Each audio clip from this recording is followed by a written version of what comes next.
So, here's the leak after the repair and using. Pero ganito talaga siya guys dati. Nakita nyo yan, sobrang dumi.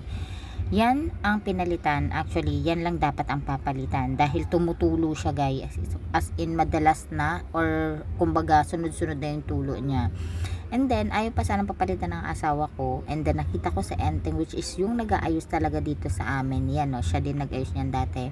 Tapos, naisipan ko, ipaayos ko na din siya. Kasi nga, mag-aayos na lang din naman yaks talaga guys. Iba pala amoy niyan. Amoy koral guys. Tapos, pinalinis niya sa akin yan guys. Syempre, ako naman guys, wala naman ako sa kaarte-arte talaga. Pero talaga guys, ako dyan na, napapasabi ako guys, sobrang baho. Sabi ko, bakit amoy inodoro? Bakit amoy tae yung yung dumi ng mga pagkain? So, ako nilinis ko naman siya kasi kaysa hindi ko tulungan yung nag-aayos, 'di ba? So, tinulungan ko na kasi matanda na din yung nag-aayos, guys. So, pinaayos ko yung mismong lababo, yung taas, yung baba, tsaka bumili ako mismo nung gripo. Yung gripo guys, isang set na siya, binili ko siya 399, so 400 pesos, ganun siya. Tapos nakakita ako guys, kwentan ko kayo, nakakita ako ng metal. So sabi ko, gusto ko metal.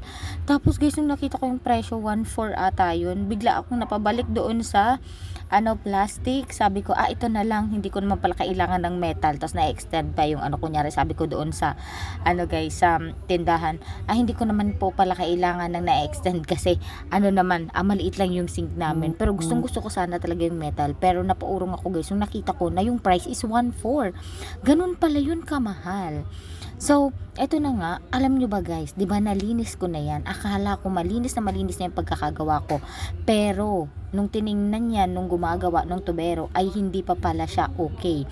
Nilinis niya pa yan ulit. So, ayan, ang maganda dito taga dito sa amin siya. So, habang nagtatrabaho din siya, 'di ba? So, hindi ko kailangang bantayan siya. So, sinisilip-silip ko lang siya, tsaka sinabihan ko siya na kung may kailangan siya, tawagin niya ako. Tingnan nyo guys kung gaano kabait si Happy. Tinulugan niya lang yung guys, tubero. Na-expect ko, tatahulan niya, hindi siya matitigil. Ay naku guys, tingnan nyo, tinulugan niya. Sabi niya, bahala ka dyan magtrabaho. So, sabi ko, siya bantay muna. Kasi nananahinga kasi ako guys. Pero ayan ang ginawa niya, tinulugan niya.